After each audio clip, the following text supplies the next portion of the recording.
Hi, everyone. I'm Bob Burg, back with another episode of Go Giver Influencers. Today's episode is Influential Leadership. The great leadership speaker and author and practitioner, Dr. John Maxwell, says everything rises and falls on leadership.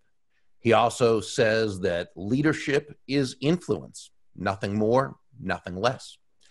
He also says that influence is everything. Now, those are powerful statements, and what it says to me is that's a lot of pressure on a leader, because a leader basically has to create that environment where people can thrive, where customers can be happy because the service is great and people do what they're supposed to be doing. I was just reading an article yesterday on LinkedIn that a colleague of mine, Joe Calloway, wrote. Joe's a great guy, author of some fantastic books, including Be the Best at What Matters Most, Becoming a Category of One, Magnetic, his latest book.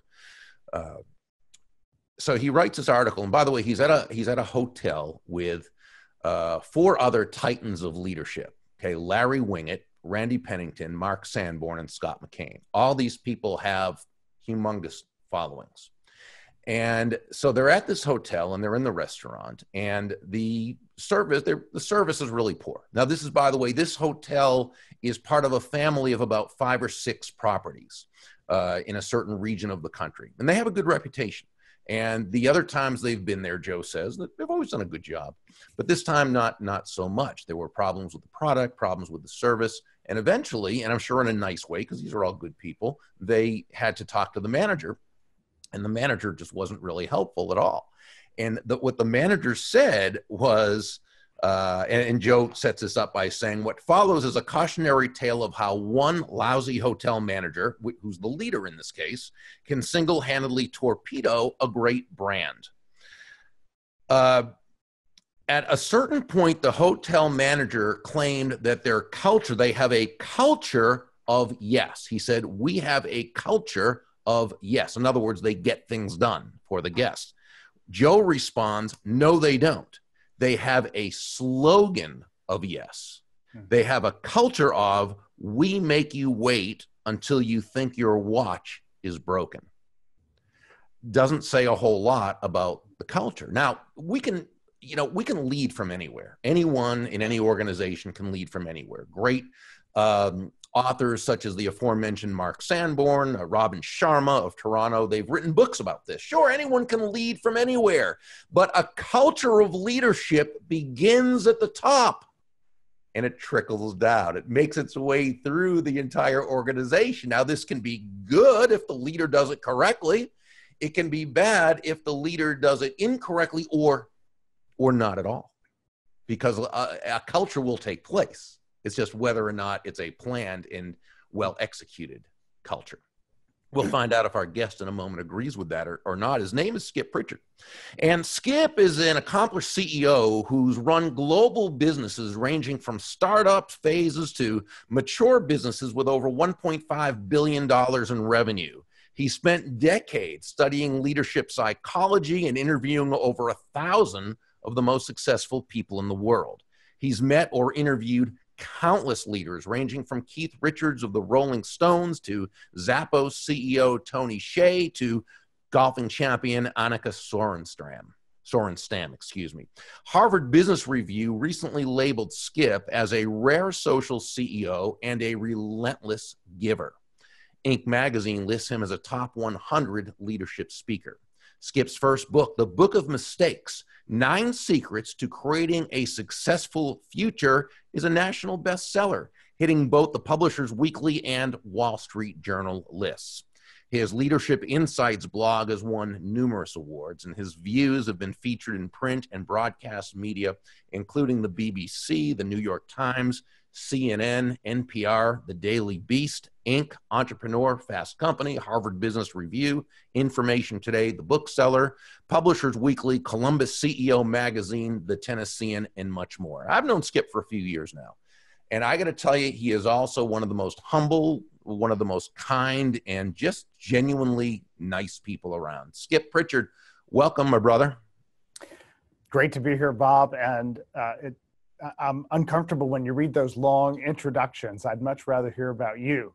And it's great to be here on the influencer list of esteemed people that you have on it. Well, that's why you are the leader and influencer you are. You always make it about others. I want to ask you something to start out. You were on my blog, the podcast, the Go Giver podcast, when your book came out. By the way, do you have your book with you right now? I know Shannon's posting the. I always have it nearby. Book of mistakes, because I in my library it got lost. I mean, I after I read it a couple of times, I put it away for future reading, and now it's like I can't find it. In back here is just one part of the library. So I know Shannon is posting your website and the website for the book and so forth. You got to get this book. I mean, it's a beautifully told story. It's a parable, and it's also, I mean, it really is action packed. It's a beautiful book. I want to begin by asking you about your family, because you told a great story at the beginning of the book and in our podcast interview, that your household was sort of like a mini United Nations, and that it's also, with all the people that came and went, it's where you first really started to be inquisitive about human nature, about success, about why some people in certain circumstances went one way and why similar people went a totally different way. Tell us about that. Well, it's great. And Bob, truth be told, you were my very first interview about the book, and I've done so many since then. And you were asking so many questions that I realized you knew the book better than I did. So you really had read it more. Oh, I loved it. Loved it. It's funny because you do so many different versions. You're like, what was in that final version? And so I appreciate that. Thank you for that very first podcast interview to get the book launched. It is, the way I grew up is a little bit different. My parents took people in. They had wanted to go off and do work in a foreign country and have a mission work of some sort. And they ended up, because they couldn't have kids, they ended up having 6 kids. And my mom and dad said, well, why don't we just invite people to come here if they need help? And so we had people that would stay for a night, a week, many people that would stay for years, and they would just become part of the family. All over people came. They were all races, religions, etc. The only thing is they all had commonality. The commonality was that they had problems. I call them, they were abused, addicted, and abandoned is the way I think of it. And all sorts of issues that people came into the house with. And it started my early thinking on this, because you would see somebody maybe go to a community college, take some classes, somebody else get off drugs, somebody deal through some very difficult abuse situations, and they would go off and be successful. They would get a job, they would move on with their life. And somebody else, same kind of similar background, you'd watch, and they couldn't get off of the drugs, or they'd get back on, or something else had happened. So whether they were homeless to having a home or whatever that was, you'd see 2 people, similar situation, one succeed and one fail. And that fascinated me. Like, why is that? And that's how this early study happened for me. And I'll tell you, I know you're a fan as well, because you do a marvelous impression of Zig Ziglar, which you did when you were here and we got to see you speak live. And that also played a major role, because my mom came back from a Mary Kay convention, which she was in not to actually sell it, but because she had so many girls in the house, she thought she could buy it cheaper. But she came back from this convention with a cassette tape, and that cassette tape changed the course of my life and started that early success study, and it was from Zig Ziglar. And I was probably in the 8th grade. And I started listening to that so many times that I too could kind of repeat word for word with the same intonation that the great Zig Ziglar was able to do that. And that started the study, success and failure. It's fascinating. And what makes people tick? Why could somebody adapt and move on and somebody else struggle? And it's very complex. There's no simple answer, but it did start my earliest thinking on success and failure. Mm-hmm. So you've made a deep study on leadership. And of course, you've run companies, and big ones, small ones. I mean, you have really just kind of, as the saying goes, been there, done that. You've also spoken with a lot of leaders. You've studied it. There's certainly, of course, been a change in leadership from, well, we know from the Industrial Revolution, which was just simply top down, you led by saying you got this much done, or you were right. Exactly. So how much would you say in the last, I don't know, 30 years has that revolution continued? Here's why I'm asking this, and I don't mean to ask such a long-winded question, but I think leadership has changed a ton, and I get to see so many wonderful leaders, but I hear from so many people that, 75% of the workplace is disengaged. That's a leadership issue. I mean, am I just seeing a certain part of the world? Where has leadership gone? Well, you just said a couple of things. One is at the tail end, you hit a hot button for me, which was 75% of the people are unengaged. And I get an email and a note in every day, feature this person who wrote a book on this, and everybody's disengaged. That's not true. It's not true. Good. Here's what it is. It's popular. It sounds good. We're supposed to hate our jobs. I don't know why, right? If you go to somebody and you say, I love my job, they go, wait, what? Like it's a little overdone. So I really doubt that 75% of the people in the world are that miserable with their lives that they're moping around and think the world's coming to an end every time they walk in at 8 o'clock. I think that's a little overplayed. But leadership has changed, Bob. I think it's less positional and it's more personal. I think it's more open. I think it's more transparent. I think that social media and things like this are kind of blowing the doors off and letting people see inside. And so what used to be, and it's much faster. So decisions that could be made in a back room with reasons that you don't understand, and you get this decision rolled out and you don't really know what to make of it. That's changed. It's much more open with, here's the problems we're facing. Here's how we're weighing this. Here's what we're deciding to do. Here's how that impacts you. We'd like your input on that. Could you help us along the way? So there's all kinds of things that have changed in terms of how a company can operate and make decisions. Sometimes people want too much input, right? Wait, you can't decide that color of the carpet. I didn't weigh in on that. I mean, I've seen that where it goes, well, wait a minute, everybody can't weigh in on this decision. So it is changing, but I do think it's obviously less hierarchical. It's less positional. It's more personal.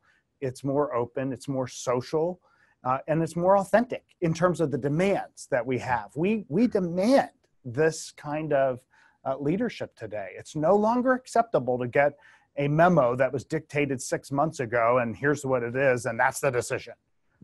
That's not going to work today, because it's very easy for people to pick up and just work somewhere else or work on their own. And so you have to engage people in a completely different way with different skill sets than perhaps you had to have before. Sure. Well, that's the free market aspect of the job market when you think of it, because if people can vote with their feet, they can decide whether or not to stay, whether or not to leave, how engaged to be. So it's really in the best interest of the leadership of the company to do it the right way. Absolutely. And Bob, go back 30 years. You were saying in this 30-year span, 30 years ago, people were still getting the gold watches and loyalty both directions. Well, loyalty stopped happening from companies to individuals. And people started seeing restructuring, the era of Al Dunlap and all those kind of things, where that came in. You see a new private equity era where people are coming in to restructure and take on a lot more debt, and people were seeing, I love this. I love this. I'm being sarcastic. When you see vice presidents, instead of human resources or people, when they say human capital, I mean, they treat people as if they're widgets and an asset. And they're not. They're not. Rob Wagner writes about that. They're not people, and they're not yours, right? They're people.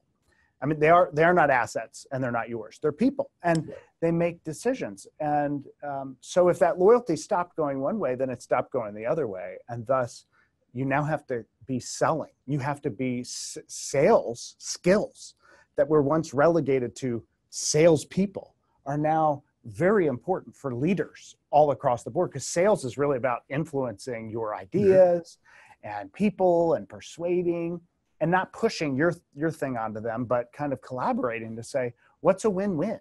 And that has a profound effect, I think, on leaders, because you're in it together, not just, this is what I want you to do. I think that's changed.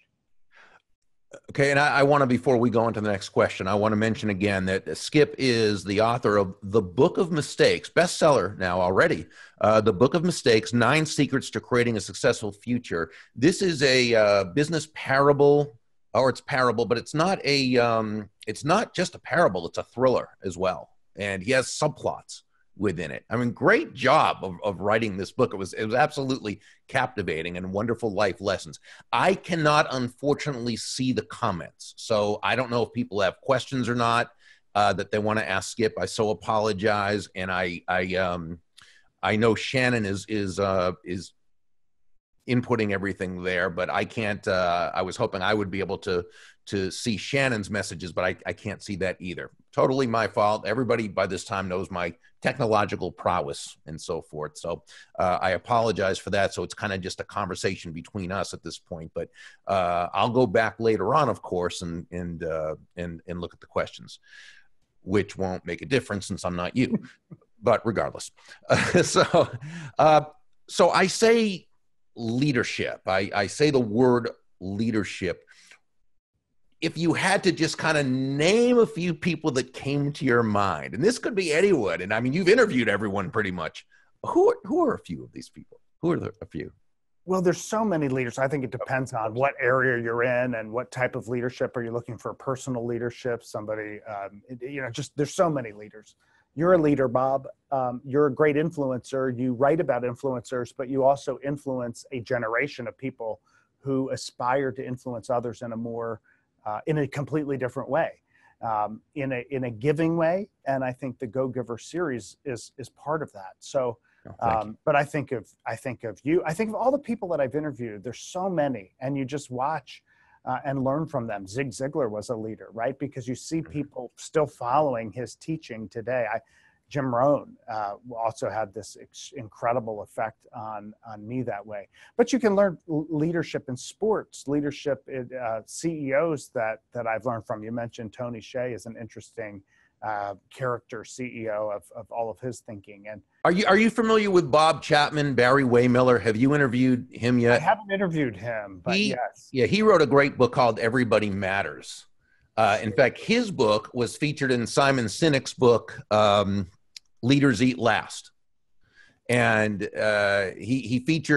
Simon featured, although I actually read Bob's book first, and I had Bob on the podcast way back when. He also, Simon had in his book talked about Captain David Marquet, who wrote the book Turn the Ship Around. And it's really interesting because Bob Chapman, who has a humongous company, Barry Waymiller, which is a multinational, basically manufacturing firm, which you talk about huge commodity base, tens of thousands of employees. And you think of David Marquet, Captain Marquet, who took over the worst ranked submarine in the U.S. Navy, and within a year turned it into the highest ranked one. And when you think about it, the principles were all the same. They created this environment where not only did they care about their people, they communicated that they cared about their people. The people knew they were cared about. They both developed leaders who developed leaders who developed leaders. And so you think about it, and I'm sure you've seen this, where it almost doesn't matter the size. And people have their different styles, of course, but the principles are the same. The principles are the same, Bob, and I think that's interesting. If you see people who are running large organizations and you see that kind of organizational leadership, that is an incredible leadership. You see other people who may have a small organization on their own, and yet their leadership is so pronounced and so personal that they inspire so many others to be better leaders. The list of people you mentioned earlier in the program from your article, that those people may not be running huge companies, and yet they're influencing so many people that they're leaders. Somebody else, a friend of mine, Jimmy Wayne, is a country music star. I follow him on Twitter. Yeah, he's great. Yeah, I mean, he's a great guy, and a friend of mine from Nashville. And he's not running a large organization, but the impact that he had, unbelievable, from being really a foster in the foster thing, all kinds of issues, and then writes this book as a New York Times bestselling author, speaker, and a country music star. That's leadership in a different way. So it depends on how you have it. But I think leaders take limited resources and they multiply it into something more than what they have. So if they have a certain number of leaders, can they make exponential growth out of that? And so it happens in companies, organizations. Authors can be leading people in different ways. And that's what's so fascinating about leadership, because it is, you said John Maxwell's quote, leadership is influence. Being an influencer makes you a de facto leader wherever you are. But organizational leadership is a little bit different that way. Yeah. In terms of the organization itself, in terms of the culture, we know that trust is certainly important. People have to feel, they have to trust you, the leader, that you care about. In fact, let's go back to Simon Sinek's book again, Leaders Eat Last, which is one of my favorite leadership books. And he defined leadership, not in the dictionary definition, but he defined it as a biological reaction, not a response, not something thought out, a biological reaction to the belief that someone has your well-being at heart. And we can take that, we can pick that apart. Biological reaction, meaning that it goes back to the cave person days, right? Which pretty much everything does, where every day was a matter of literally, not figuratively, literally life and death, right? You were part of a 150-person tribe, and you had to be able to trust the leader or certain people in that tribe that they weren't going to kill you, okay, for your food or the clothing or what have you. So biological reaction, it's not to the belief that, which means it may or may not be true. It's what you believe. It's subjective. It's feeling that someone has your well-being at heart. Yeah, trust and leadership, Bob, I think those things are so interplay, but that feeling that someone has your back, that someone's watching, that's what eroded over time in corporate America and in companies around the world, where do you have my back? Can I trust you? And vice versa. And the leaders that you're willing to go for and do all these things and go through walls for are exactly those types of leaders who are looking out after your interests as well as their own, as well as the organization. So trust is really key. And trust starts, I always say that integrity is doing what you say you're going to do. And trust starts with, do I know that person is going to do what they say they're going to do? If you consistently don't do what you say you're going to do, even if it's small, you do say, oh, I'm going to send that to you. When you actually get it, sometimes you're shocked, like, wow, I didn't expect that this would actually happen. Those little things or the big things, that's the foundation of trust. It starts right there. Am I doing what I say I'm going to do?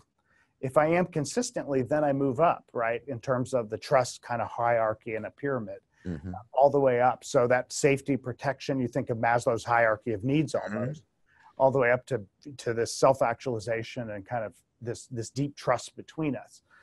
But it does start to me with doing what I say I'm going to do. Yeah. Another great book, by the way, Stephen M.R. Covey's The Speed of Trust. Speed of Trust. Yeah, the one thing that changes everything. I love that. One of my favorites of all time. Okay, I want to ask you a few questions from your book and have you delve into them a little bit, if that's okay. Again, The Book of Mistakes. Great title, by the way. We talked about that on the podcast. Very gutsy to go with that title, calling it The Book of Mistakes. One of the things you say, you talk about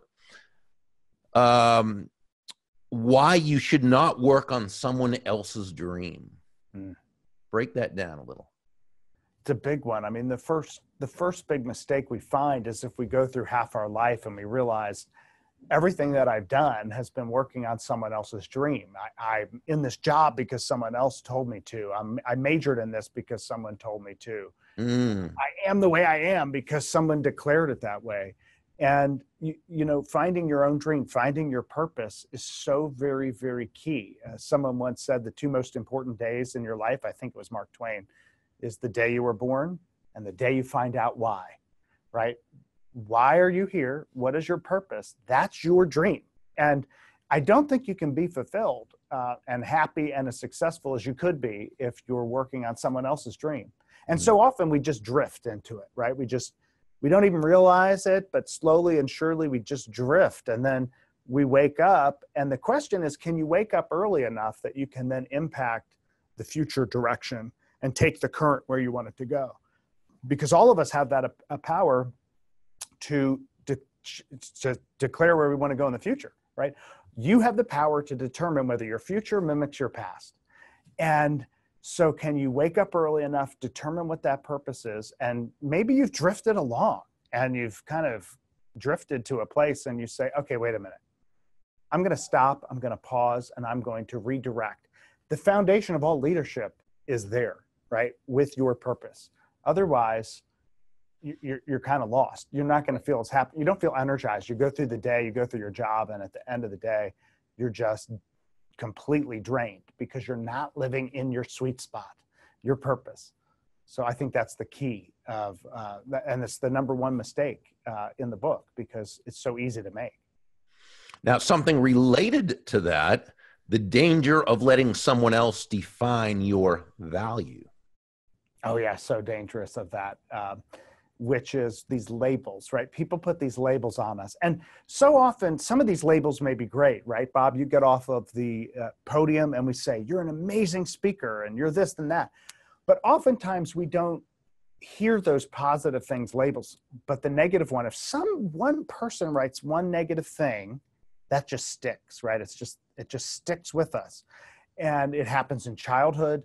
I would see these people that we would take in, and I would see this all the time where somebody had put a label on them and it limited their future.